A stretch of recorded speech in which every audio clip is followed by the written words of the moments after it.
Looking for clarity and confidence when it comes to decision making for your business? You've come to the right place. You're now listening to the Atomic Business Coaching Podcast. Hard questions, simple solutions, Tommy, right? That's it, man. It's all about keeping it simple. Find that simple solution. All right. So another Q&A session. We got Bernie and Shlomo here. Bernie, why don't you tell the world who you are and what you do? So I am Bernie DeSantis. I'm the owner of Insignia Training Partners, and I help organizations and subject matter experts to create masterclasses, workshops, and virtual events. Nice. Where do they find you in the world? Primarily on LinkedIn, but they can go to my website, insigniatraining.com, to find me as well. Perfect. Nice. Shlomo, who are you? What do you do? Yeah, I'm Shlomo Homnick. I'm a men's style consultant, and I help mid-career professionals and business owners dress for what they've achieved so far and where they're going in the future. That's cool. I like that. That's a good way of saying that. And then where can they find you? And they can find me on LinkedIn at Shlomo Homnick. You will see the hot pink. You can't miss it. Yeah. Good luck. Good luck spelling that. So if you're listening to this on the podcast, they'll put that in the show notes to find both these gentlemen. All right, Tom, who is up first for the question and answer live set? We've got Shlomo up first. All right, pal, what do you got for us? Yeah, so my first question is, we've talked about this before, creativity. So how do you balance creativity with business, like with content and marketing? How do you know when to be more innovative and bold and when to kind of pare back and not use your creativity and be more simple? All right, Tom, since it's on balance, I want you to kind of start there, and I can certainly dovetail in some other stuff about the flipping back and forth parts. Yeah, I think, this is, you're asking a balance question, and you know that I am averse to that word balance, and I don't like that word balance whatsoever. It's about harmony, right? So, I think that you have to allow the time, and I hope this is answering the question, allow the time in your schedule where you're going to be creative and the other parts where you have to be more business oriented. I think that you can't pit one against the other. I don't think you can make it even. I don't think it would ever come out even. I think that there is a time for the creative process to take place.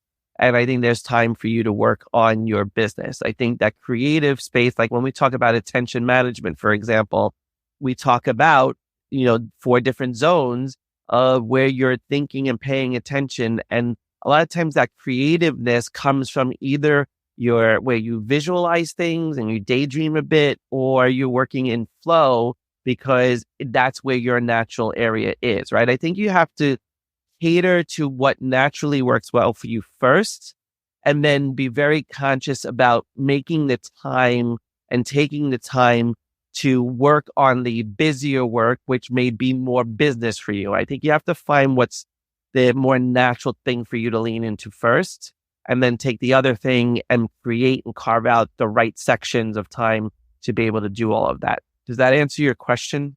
Yeah, I mean, it answers part of it. I think just to clarify, I'm also talking about, when you get into areas like marketing or putting together your web pages, right? When you get into those sorts of things, obviously in content, in content, you're trying to imbue your personality into it and your story.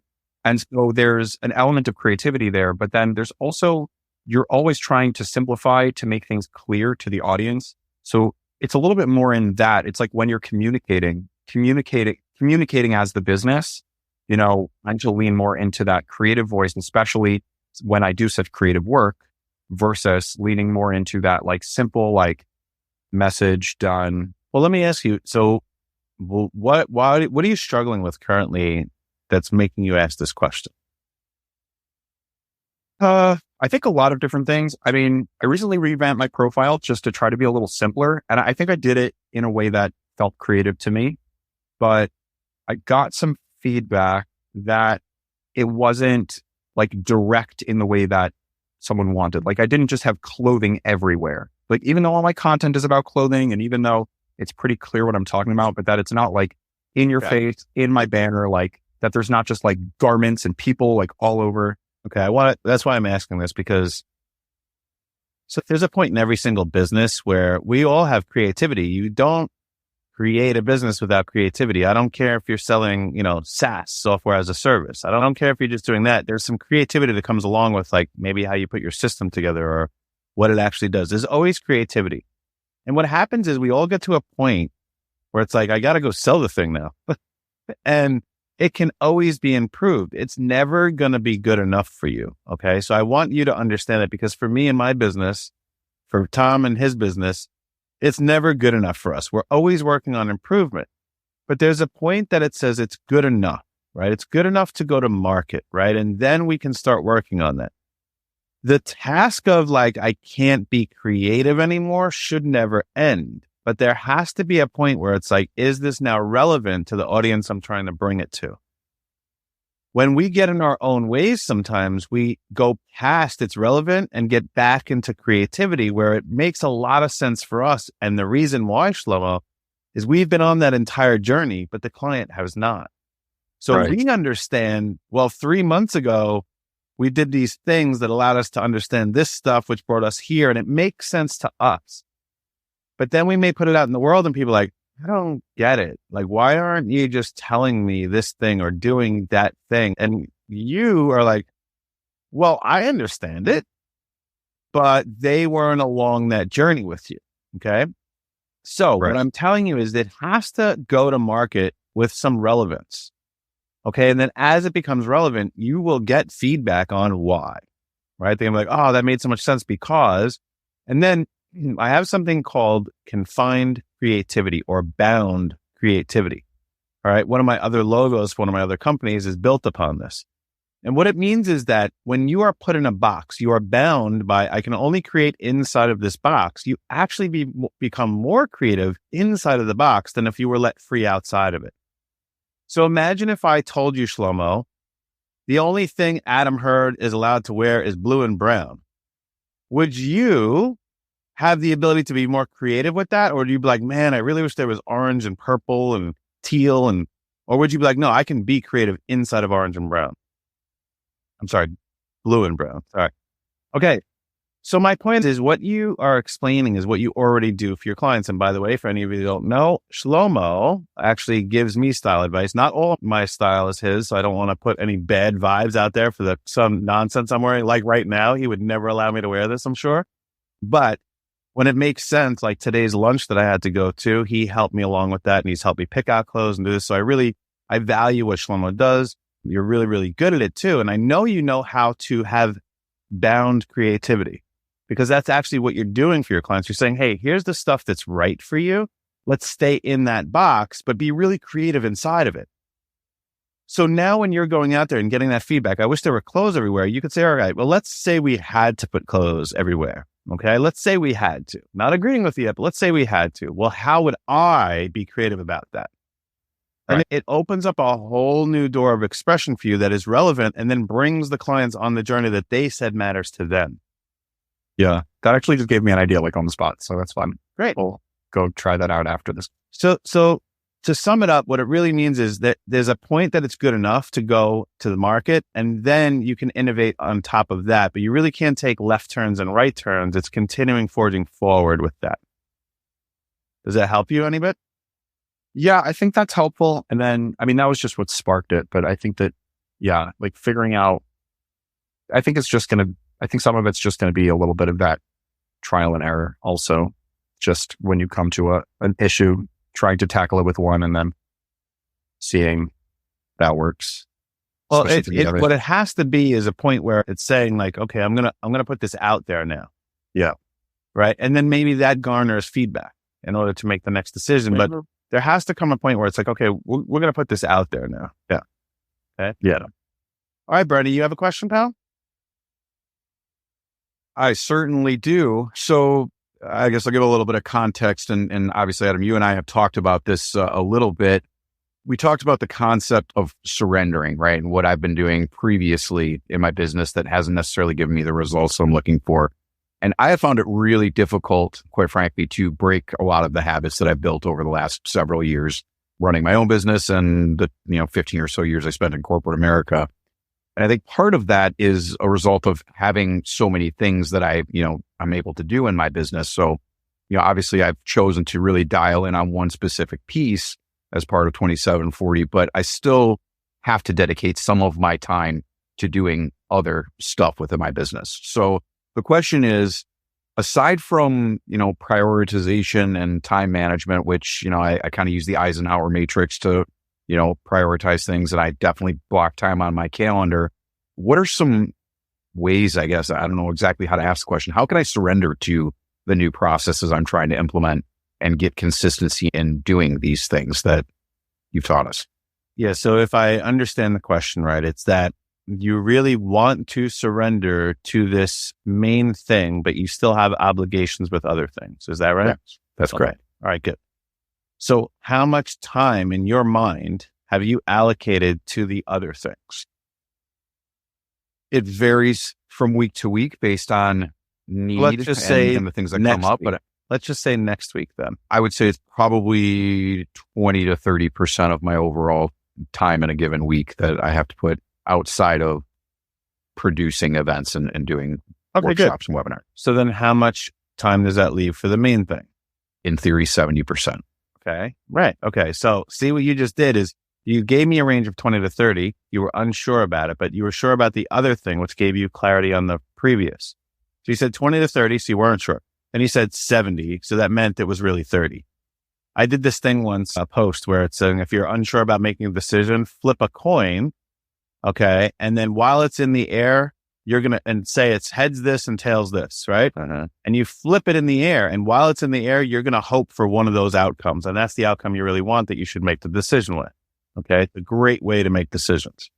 Hard to do because the coin flips really quick. You're like, I don't even remember what I thought. It's a hard concept. Okay. Easy concept, hard implementation. Sure. So what I'm saying is what you just did there is made your decision by working through that. Okay. And you said, all right, it's 20 to 30 that I have for this other stuff. And then you said 70 for the main thing. Okay. So what that would mean is next week, you'd have to say, how much time do you have for all of that? And then you would have to allocate 70% to it.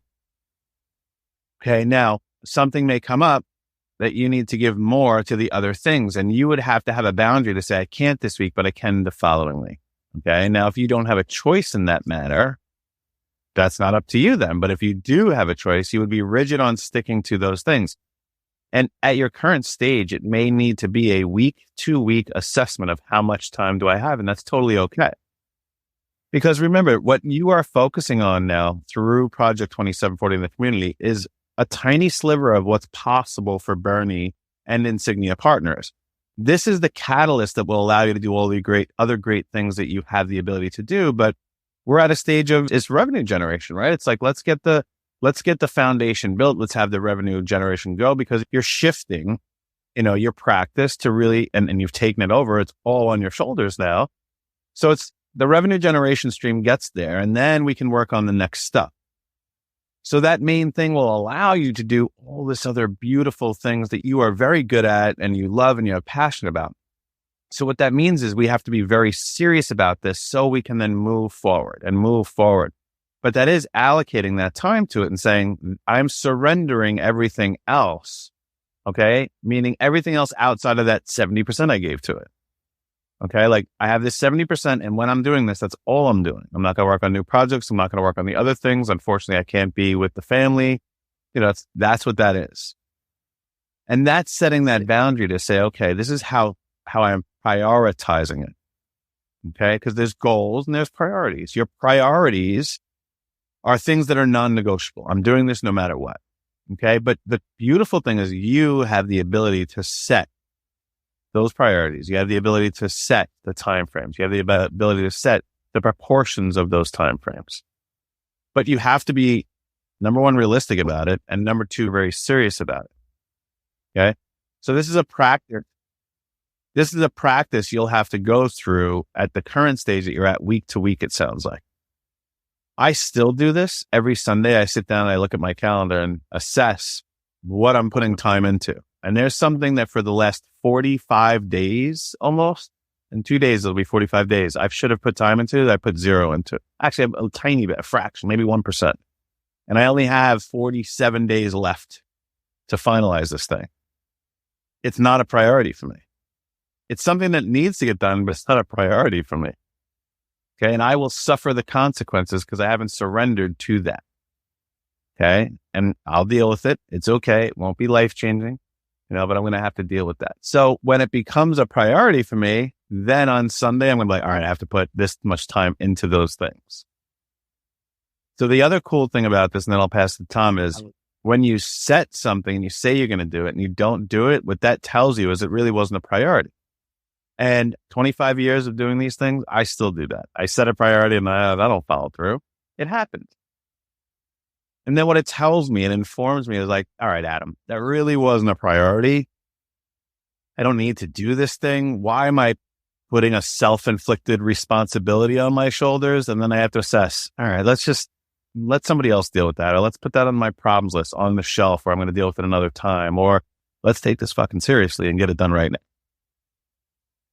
So Bernie, Adam made a very good point about what's non-negotiable and what is negotiable. Of those things that you're struggling to surrender, what analysis have you done to really determine what is non-negotiable that remains in that 30%? That's a good question. No significant real analysis to determine what should stay or go at this point. Right, because as needed, I determine if it's urgent or important or both and try to knock it out as quickly as I can. Because it may not really need the 30% that you're giving it. It may need a full evaluation to determine what is truly non-negotiable there, right? Because you're seeing that 30% as obligation as well. Am I correct in what you were saying about that? Definitely. Like you're obligated to it. So if I'm obligated to it, is it really non-negotiable? Because if it is, then I'm not really obligated to it. And I need to decide where it really stands. And if it is non-negotiable, then it needs to stay.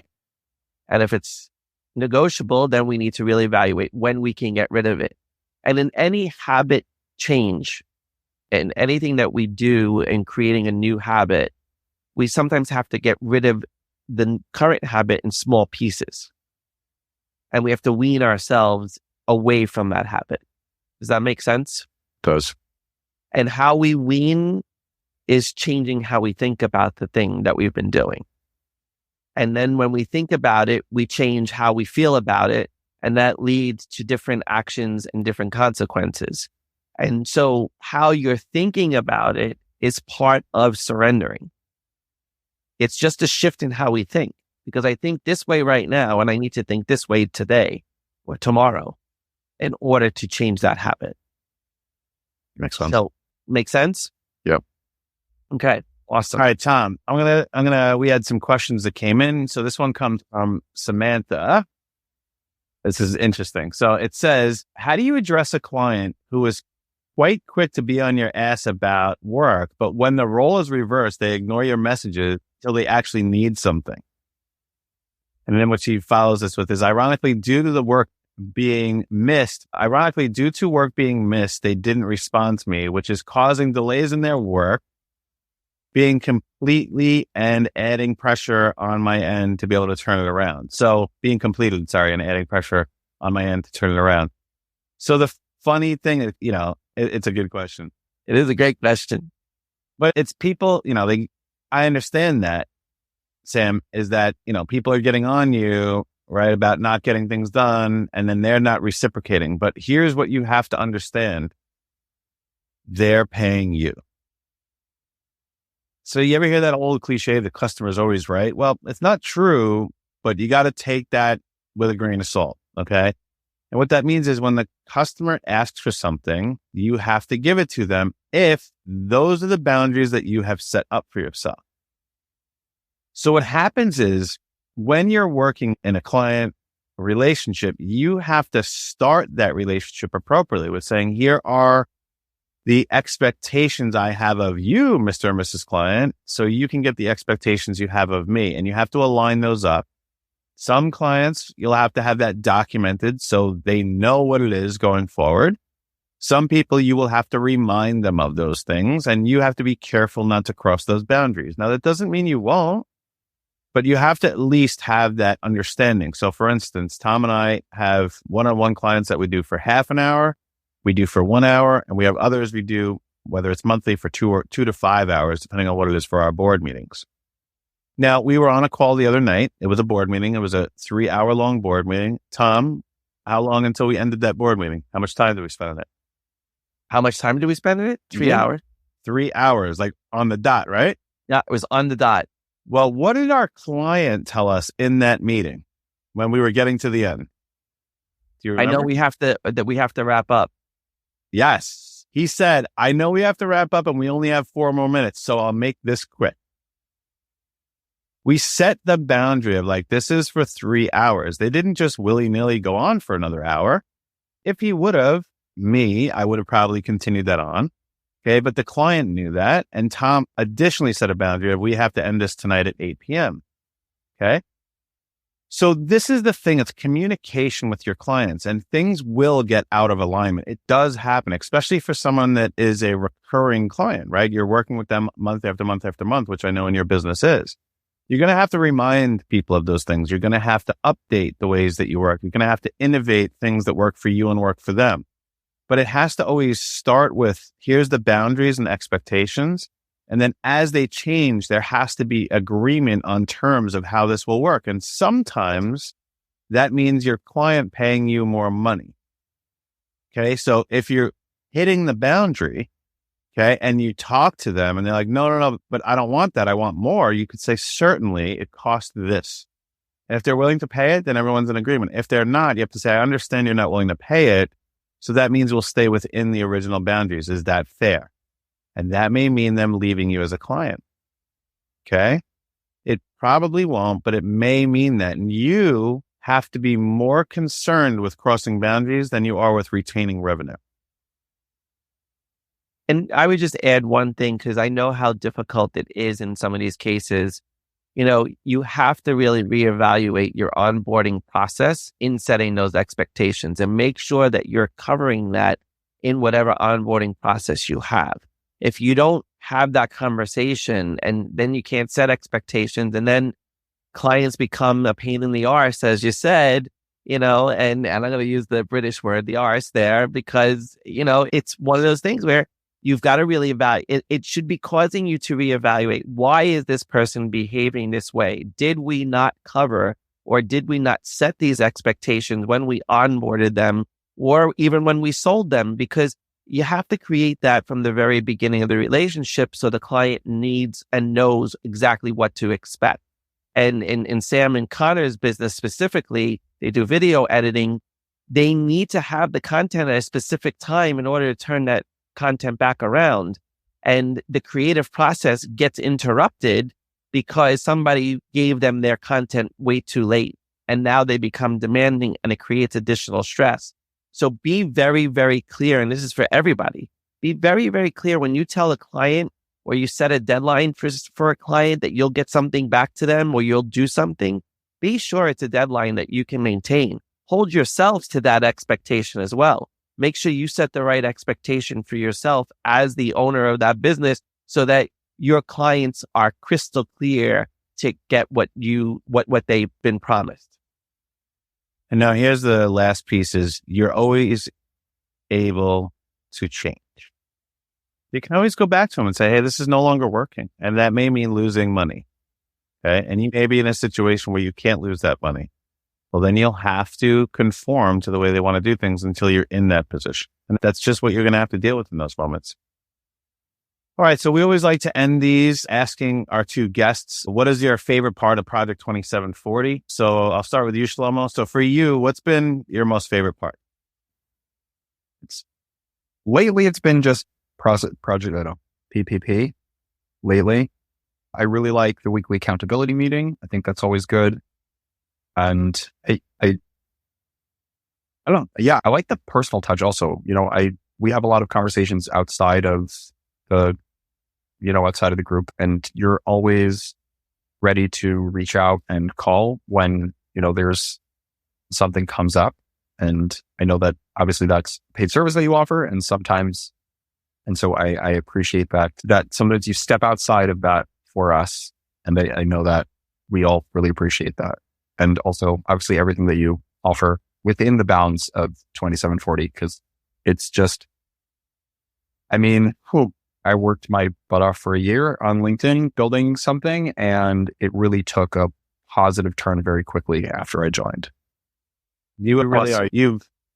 For lack of better words, you've kind of blossomed into this amazing thing. And it's funny, Tom and I talk about you outside, not to each other, but to other people. No, we really advocate on your behalf. And we're very proud of what you're doing. We really obviously appreciate your services because both Tom and I retain your services as well. Yes. And we do not do, just for anybody listening, there is no swap for service. Actually, Shlomo is a hell of a lot more expensive than we are at Project 2740. So there's no swap for service here, but the price he charges is very valuable. So we're super proud of you, pal. So, Absolutely. And then Bernie, what would you say is your favorite part? For me, it is the regular weekly, very focused group meetings. Obviously, I produce workshops, webinars, and the likes, and I absolutely love what you guys do in there. They're always very engaging, always very informative, and I've never walked away from a session not feeling like I was engaged in something that would be valuable in my business. Thanks, brother. Yeah. I know you're not super excited with the immediate path in front of you, but you, I believe, understand the necessity of it, right? I absolutely do. I wouldn't say that I'm not excited about it because I absolutely love producing events, but I also enjoy all of the other aspects of learning and development too. So I know I'll get back to them and they're never going to completely go away.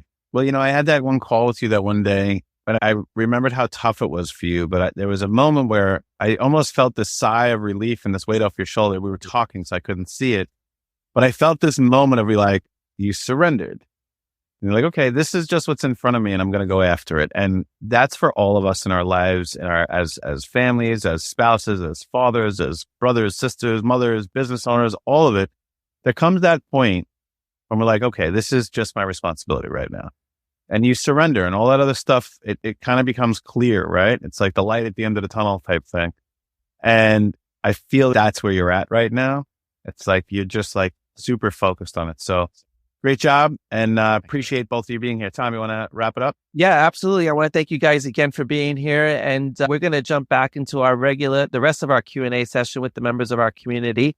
If you're interested in Project 2740, you can check it out at atomicbusinesscoaching.com/Project 2740.